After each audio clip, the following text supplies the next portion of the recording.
মুসলিমা রামমুড়ি ডাক দে। এই দেখ কি আনছি আজকে একের জিনিস। এই দেখো কি আনছি দেখছ করে। কি হইছে এত ডাকাডাকি কিসের? এত কি আনছে? এই দেখো কি আনছি।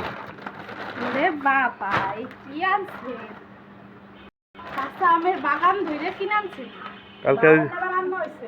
কালকে বৃষ্টি পড়লো না সেই। আচার বানানো হবে না? হ্যাঁ হ্যাঁ যা কয় কেজি আনছে? হ্যাঁ 6 কেজি আনছি। 6 কেজি আনছি দেখছো কত বড় বড়। এই লেভেলের আম তো। দেখ তো দেখছো অনেক সুন্দর। দাঁড়াও আরে কুটো কাইটা আচার বানাও। ওই যে আপনার ভাবি আসতেছে, ঘরের ভিতর কাটবে না, বাইরে বসে কাটবে, এই জন্যই আসতেছে। এই বাইরে বসে কাটবে আর কি। এই যে আপনার ভাবি আম কাটতেছে। হাত দিবি না দাঁড়া। এইসে এটা সামনে একটু আলু রাস্তা।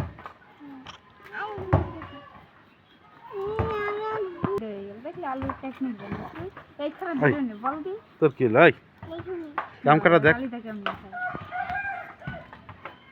ও তিন হয়ে গেল আলু আলু যাই রিসা খাচ্ছি তো না ভালো হয়েছে, সুন্দর হয়েছে। এই যে এই যে এই যে দেখেন কত সুন্দর দেখা যায়। জামা গাই দিছো না কত সুন্দর। এই যে ভিডিওতে দিলাম একটু বুঝছো, জামা গাই না দিলে এই যে ভিডিওতে দেওয়া যায়। ভালো হয়েছে না? এই কি আচার বানাবে? মুরব্বা বানাবো। মুরব্বা চিনি চিনি লাগবে না? চিনি লাগলে আচার বানালো, ওই আচার বানান দরকার নেই। কই আমদা চিনি আচার চিনি যে চিনি লাগে মুরব্বা বানায় না। চিনির যে দাম। হ্যাঁ এই নাই আন্টি পোক নাই বুঝছেন। ভালো আম তুমি রাখতে ভালো খুবই খুশি রাখতে একটা এই আমার আনবে নি বিটি দিয়ে একদিন এক রকম আমানি এবার আমি কই দিলি আনবে না? এই আমগুলো ভালো দেখে ওর আগের বাড়ি কোনে? বারোই পাড়া নাকি? পোক নাই কিন্তু আগে বারোই পাড়া না কই? রাখতে না ওটা পোক। বৌদি কিসের আচার বানাবা? তুমি কিসের আচার বানাবা? আমিও বানাবো ওইটা, মোরব্বা বানাবো আর ওই তেলের আচার জলপাইয়ের আচার যেমন বানাইছিলাম না তেল দিয়ে ওই রকম করে বানাবো। ওই আলু আগে থেকে না স্যার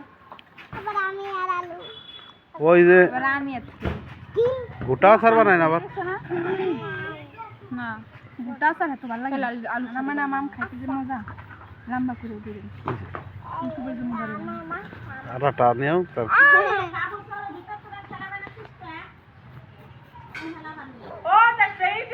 ছোলা শেষ না কি করতেছে? এটা কি করে? এটা কাঁচা চামচ দিয়ে এইভাবে কাঁচানো বলে।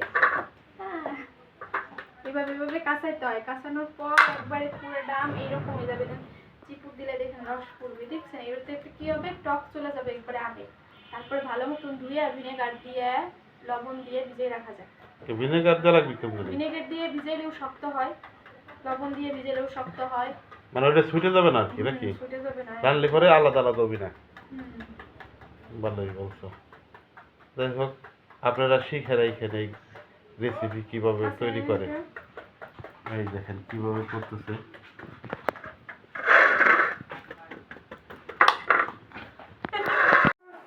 এখন এই যে আমের মোরব্বা বানাবো। আম ধুয়ে আনছি, এই যে চিনি আর এই পাতিল নিছি, পাতিলে একটু পানি দিলাম। পানি দেওয়ার পরে যে গরম মশলা দিয়ে দিব। গরম মশলা লাগবে না? তারপরে হলো এর ভিতর চিনি ডাইলে দিব। চিনি ডাইলে দেওয়ার পর চিনি গললি পারে আম দিয়ে দিব। আম দিয়ে জ্বালাই এই পানিটা শুকাই গেলেই আমের মোরব্বা হয়ে যাবে। এতটুকুই কাজ, এতে বেশি কাজ নাই। জ্বালা লাগবে, চিনি গলার লাগবে নাকি? তাহলে তো সবাই তাড়াতাড়ি পারবে এই জিনিসটা, সবাই শিখে যাবে। পানি পানি চিপড়ে দেওয়া লাগে না তো আরো অনেক পানি উঠে যাবে। ওই মানে তাহলে টকও কম লাগবে মনে হয় ওইটা, ঠিক না? বুঝতে পারছি। মজাদার হবে মনে হইতেছে। আর তুমি রান্না করলে মজা হবে না এটাতে বলাই যাবে না আর কি। সবাই তো জানেই যে তুমি খুব সুন্দর রান্না করো তুমি। হ্যাঁ হইছে, ভালো হইছে। এই যে এখন ডাইকে দিব, চিনি টিনি সব কিছু দিয়ে আছে, এখন ডাইকে দিয়ে জ্বালাবো। অনেকক্ষণ জ্বালান করা লাগবে না, আর শো হয়ে গেলে লাগবে নাকি? না, একটু জল জল থাকতে হয়, সিরকা দিতে হয় ভিতরে, সিরকা দিয়ে দিলাম। সিরকা দিলে কি হবে? আচার থাকে অনেক দিন, এতে কোনো ওই যে ব্যাকটেরিয়া? ফাঙ্গাস পড়ে না, ব্যাকটেরিয়া হয় না। অনেক কিছু লাগে তাহলে কি?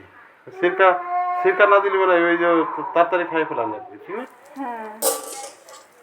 বলক এসে গেছে, নাড়াচাড়া করে দিতে হবে যাতে নিচে না ধরে। হয়ে আইছে। যাই হোক, রেসিপিটা খুব সহজ, আপনারা যদি ট্রাই করেন এই ভিডিওটা দেখতে পারেন। আর ভিডিওটা যদি ভালো লাগে, ভিডিওটা যদি আপনাদের কোনো উপকারে আসে, তাহলে ভিডিওটা শেয়ার করে দিবেন, অন্যকে দেখার ব্যবস্থা করে দিবেন। এই